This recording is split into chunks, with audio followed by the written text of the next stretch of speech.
Este jueves de la 20ª semana del tiempo ordinario, la Iglesia nos invita a meditar en el Evangelio de Mateo 22, 1 al 14.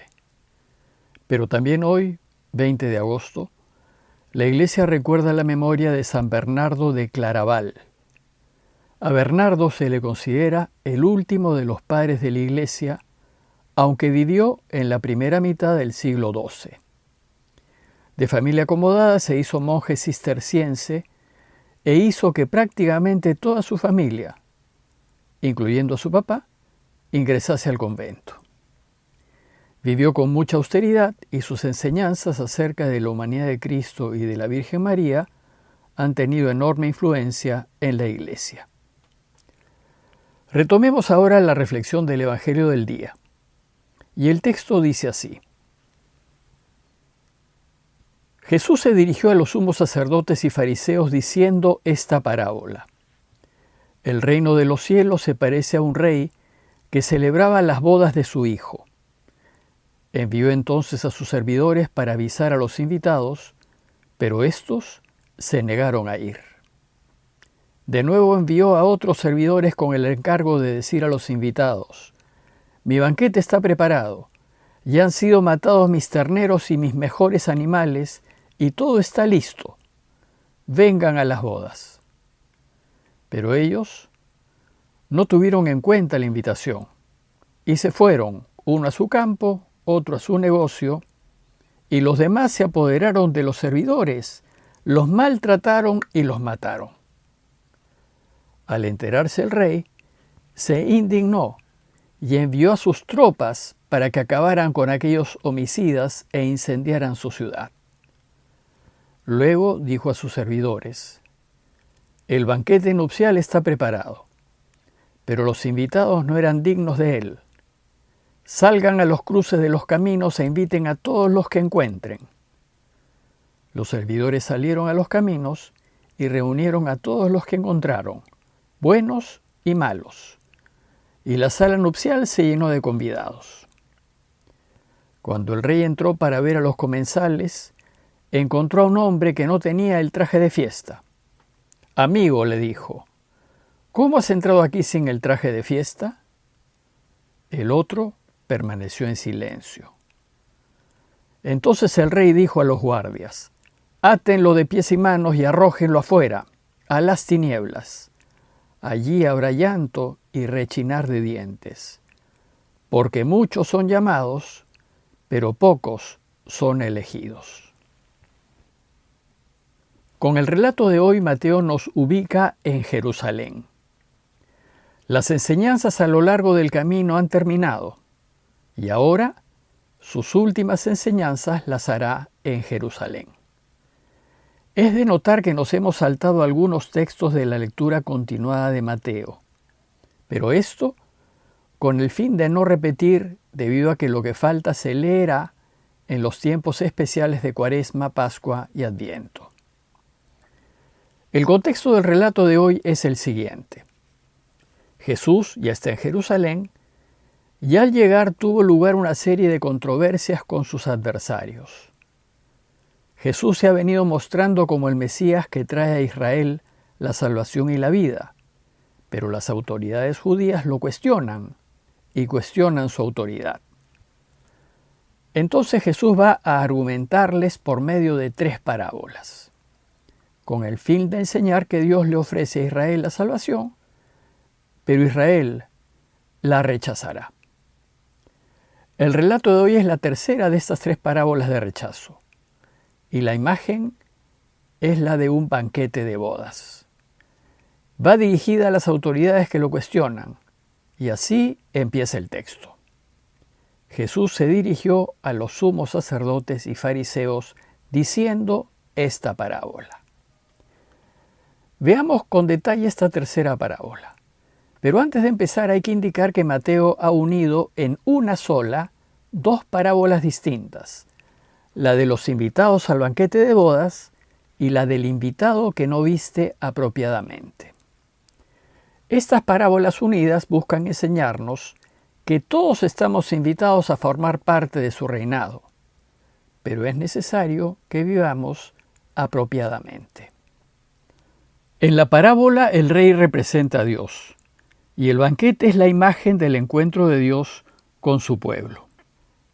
La parábola empieza diciéndonos que el reino de los cielos se parece a un rey que celebraba las bodas de su hijo. Cuando Dios reine, así será. Será una gran fiesta, como las que se solían hacer para las bodas. Las bodas eran una celebración muy importante en los pueblos. En ellas todos participaban y no se cuidaban en gastos. Se tiraba la casa por la ventana. Bueno, pues así hace Dios en la historia. Prepara con cuidado esa gran celebración, que es su reinado, y su primer deseo es que su pueblo, todo Israel, participe de ella. Cuando ya estuvo todo listo, dice el texto que envió entonces a sus servidores para avisar a los invitados. Esos servidores representan a los profetas y apóstoles, es decir, a todos los que Dios ha enviado a lo largo de la historia para que su pueblo se prepare para la gran fiesta. Pues Dios desea que su pueblo, el pueblo de su elección, el pueblo con quien ha hecho una alianza, es decir, el pueblo de Israel, sean los primeros invitados. Pero sucede, dice el texto, que ellos se negaron a ir. No quisieron.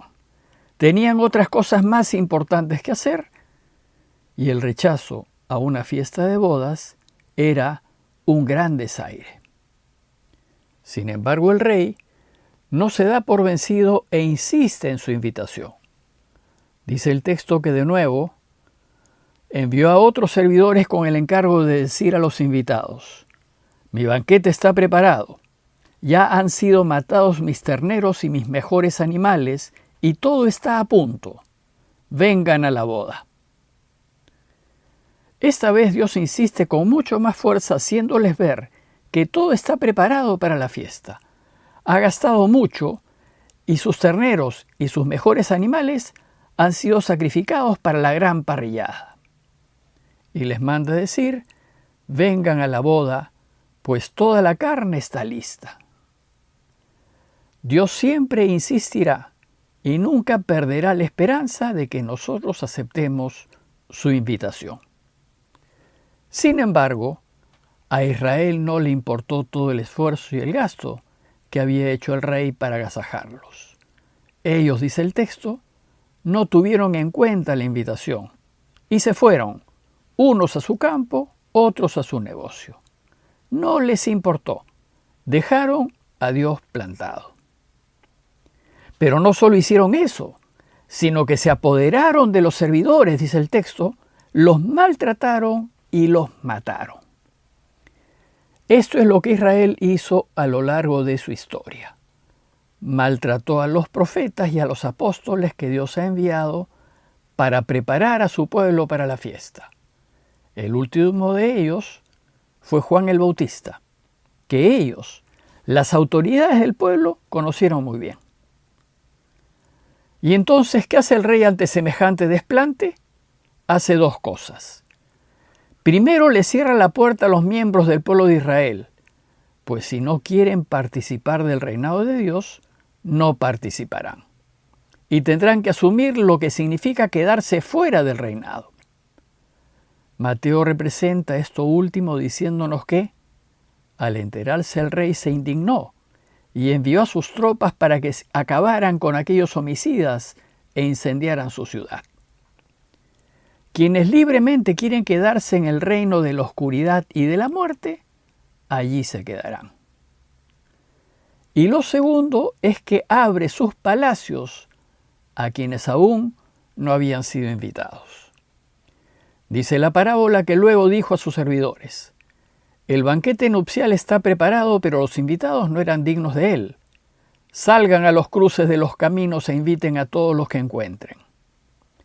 Estos invitados de la última hora son los que Israel rechazó. Es decir, los pecadores y publicanos, y en especial los paganos y habitantes de otros pueblos, a quienes ahora se les abre la posibilidad de participar del reinado de Dios.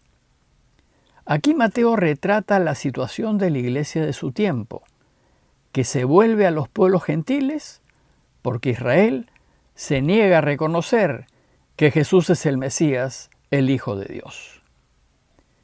Entonces los servidores salieron a los caminos y reunieron a todos los que encontraron, buenos y malos, y la sala nupcial se llenó de convidados. Esto fue lo que hizo la iglesia.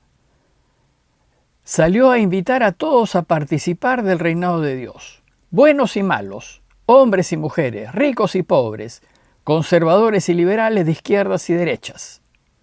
Sin embargo, si bien todos están invitados, se necesita, para participar, una actitud de conversión. Tienes que estar preparado para la fiesta. Tienes que vivir según los deseos de Dios.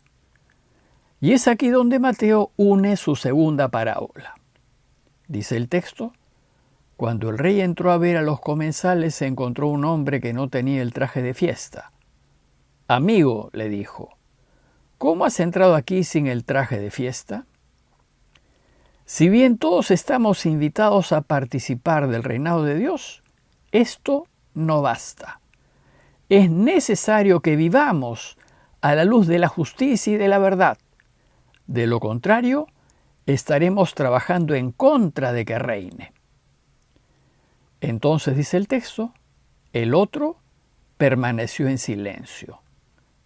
Es el silencio de aquel a quien se le descubre haciendo lo que no es correcto. Entonces el rey dijo a los guardias: átenlo de pies y manos y arrójenlo afuera, a las tinieblas. Allí habrá llanto y rechinar de dientes. Aquel que no es digno de vivir en el reinado de Dios, porque no lo quiere hacer, porque elige libremente vivir en la oscuridad, entonces vivirá fuera del reinado de Dios. Y esta elección se representa como las tinieblas. Y el resultado es el sufrimiento. Habrá llanto y rechinar de dientes. En conclusión, el deseo de Dios es que todos participemos de su reinado. Y esto está representado por su banquete. Por su reinado será una alegría y una dicha sin fin. Pero participar de su banquete exige que vivamos rectamente y ayudemos a todos en todo. Esto es lo que tenemos que hacer. Pero si no queremos vivir de esta manera, sino vivir engañando, robando, corrompiendo y haciendo daño, Dios con tristeza respetará nuestra decisión. Pero eso significa que terminaremos viviendo fuera de su reinado, en donde hay llantos y rechinar de dientes. Pidámosle a Dios que nos ayude a vivir como Él quiere que vivamos, para que así podamos participar de su fiesta. Parroquia de Fátima, Miraflores, Lima.